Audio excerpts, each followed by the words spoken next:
Hi, ಎಲ್ಲರಿಗೂ good morning. ಈ ಮುಂಜಾನೆಯ ಉದಯ ಕಾಲದ ಆತ್ಮಿಕ ಉಪಹಾರ ಕಾರ್ಯಕ್ರಮಕ್ಕಾಗಿ ಎಲ್ಲರಿಗೂ ಹೃದಯಪೂರ್ವಕವಾದ ವಂದನೆಗಳು. ಸ್ನೇಹಿತರೆ, ಆತ್ಮೀಯರೇ, ಪ್ರಿಯರೇ, ಈ ದಿನ ಈ ಮುಂಚಾನ ವೇಳೆಯಲ್ಲಿ ನಿಮ್ಮ ಕುಟುಂಬಗಳಲ್ಲಿರುವ ಎಲ್ಲಾ ಕೊರತೆಗಳನ್ನು ದೇವರು ನೀಗಿಸಿ ಆಶೀರ್ವಾದ ಮಾಡಲಿ. ಈ ಮುಂಚಾನ ವೇಳೆಯಲ್ಲಿ ದೇವರು ಪ್ರತಿನಿತ್ಯದ ಹಾಗೆಯೂ ಈ ದಿನವೂ ದೇವರ ವಚನವನ್ನು ನಾವೆಲ್ಲರೂ ಧ್ಯಾನಿಸಿಕೊಳ್ಳೋಣ, ದೇವರ ಆಶೀರ್ವಾದವನ್ನು ಹೊಂದಿಕೊಳ್ಳೋಣ. ಸ್ನೇಹಿತರೆ, ಈ ಮುಂಚಾನ ವೇಳೆಯಲ್ಲಿ ದೇವರು ನಮಗೆ ಕೊಟ್ಟಂತ ವಾಕ್ಯ ಸತ್ಯವೇದದಲ್ಲಿರುವ ಕೀರ್ತನೆ ಎಂಬ ಪುಸ್ತಕ, ಅದರಲ್ಲಿ 50ನೆಯ ಕೀರ್ತನೆ, ಅದರಲ್ಲಿ 23ನೇ ವಚನದಲ್ಲಿ ವಾಕ್ಯ ಹೀಗೆ ಹೇಳುತ್ತದೆ: ಯಾರು ಸ್ತುತಿ ಯಜ್ಞವನ್ನು ಸಮರ್ಪಿಸುತ್ತಾರೋ ಅವರೇ ನನ್ನನ್ನು ಗೌರವಿಸುವವರು, ತಮ್ಮ ನಡತೆಯನ್ನು ಸರಿಪಡಿಸಿಕೊಳ್ಳುವವರಿಗೆ ನನ್ನ ವಿಶೇಷವಾದ ರಕ್ಷಣೆಯು ತೋರಿಸುವೆನು. ದೇವರಿಗೆ ಸ್ತೋತ್ರ ಹೇಳೋಣ. ಈ ಮುಂಚಾನ ವೇಳೆಯಲ್ಲಿ ನೋಡ್ರಿ, ನಾವು ದೇವರ ಸಂಗಡ ಯಾವಾಗಲೂ ನಮ್ಮ ಒಳ್ಳೆ ವಿಷಯಗಳಿಗಾಗಿ, ನಮ್ಮ ಒಳ್ಳೆದಕ್ಕಾಗಿ ನಾವು ಬಯಸದೆ, ದೇವರು ಮಾಡಿದ ಒಳ್ಳೆ ಕಾರ್ಯಗಳಿಗಾಗಿ ನಾವು ಪ್ರತಿದಿನ ಏನು ಮಾಡಬೇಕು? ದೇವರಿಗೆ ಕೃತಜ್ಞತೆ ಉಳ್ಳ ಸ್ತುತಿ ಸ್ತೋತ್ರಗಳನ್ನು ಸಲ್ಲಿಸುವವರಾಗಬೇಕಂದ್ರೆ ಆತನನ್ನು ಆರಾಧಿಸುವವರಾಗಬೇಕು, ಆತನನ್ನು ಘನಪಡಿಸುವವರಾಗಬೇಕು. ಯಾಕಂದ್ರೆ ಈ ಭೂಮಿ ಮೇಲೆ ಮನುಷ್ಯನಿಗೆ ಎಷ್ಟೇ ಸಮಯ ಖಾಲಿ ಇದ್ರೂ ಕೂಡ ನಾವು ತುಂಬಾ ಬ್ಯುಸಿ ತರನೇ ಜೀವಿಸ್ತಾ ಇರ್ತೇವೆ. ನಿಜವಾಗ್ಲೂ ಹೇಳ್ಬೇಕಂದ್ರೆ ದೇವರ ವಿಷಯದಲ್ಲಿ ದೇವರು ಮಾಡಿದ ಉಪಕಾರಗಳು ನೆನೆಸಿ ಆರಾಧಿಸಬೇಕು, ಆತನನ್ನು ಘನಪಡಿಸ್ಬೇಕು ಅನ್ನೋ ಸಮಯದಲ್ಲಿ ನಮಗೆ ಸಮಯ ಸಿಗೋದಿಲ್ಲ. ಆ ಕಾರಣದಿಂದ ಸ್ನೇಹಿತರೆ, ಪ್ರಿಯರೇ, ದಯಮಾಡಿ ದೇವರು ಮಾಡಿದ ಉಪಕಾರಗಳನ್ನು ನೆನೆಸಿ ನಾವು ಆತನಿಗೆ ಸ್ತುತಿ ಸ್ತೋತ್ರಗಳೆಂಬ ಯಜ್ಞಗಳನ್ನು, ಆತನಿಗೆ ಕೃತಜ್ಞತೆಯ ಸ್ತುತಿ ಸ್ತೋತ್ರಗಳನ್ನು ನಾವು ಸಲ್ಲಿಸುವಂಥವರಾಗಿರಬೇಕು. ಯಾವಾಗ ನಾವು ಆತನಿಗೆ ಆ ರೀತಿಯಾಗಿ ಪ್ರತಿದಿನ ನಾವು ದೇವರನ್ನು ಕೊಂಡಾಡುತ್ತೇವೋ, ಘನಪಡಿಸ್ತೀವೋ, ಖಂಡಿತವಾಗಿಯೂ ಆ ದೇವರು ನಿಜವಾಗ್ಲೂ ಹೇಳುತ್ತಾನೆ, ನಿಮಗೆ ವಿಶೇಷವಾದ ರಕ್ಷಣೆ ಅಂತೆ.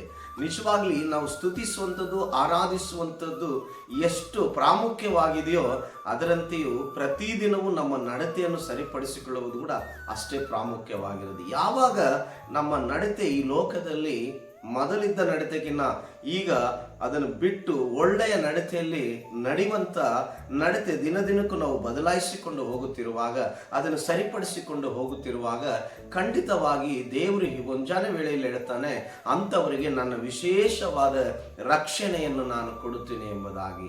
ದೇವರಿಗೆ ಸ್ತೋತ್ರ ಹೇಳುತ್ತೇನೆ.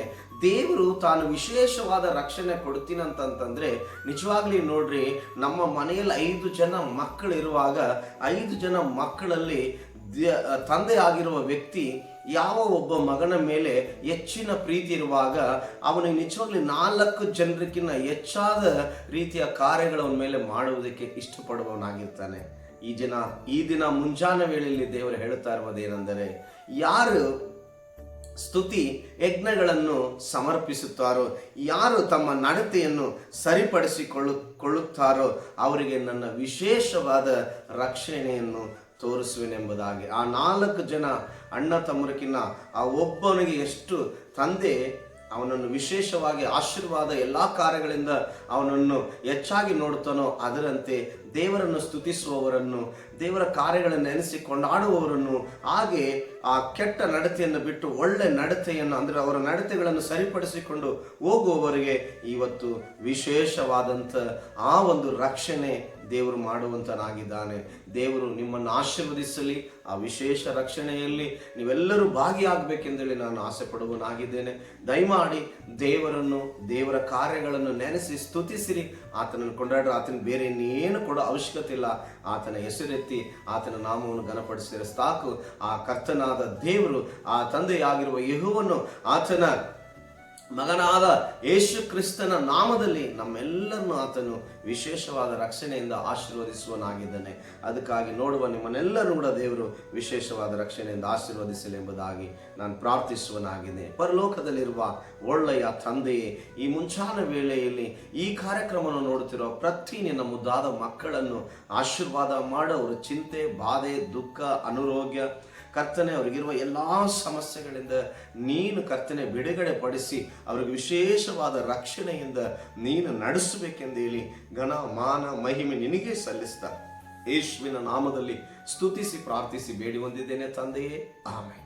ಎಲ್ಲರಿಗೂ thank you. God bless you. ದೇವರು ನಿಮ್ಮನ್ನು ಆಶೀರ್ವಾದ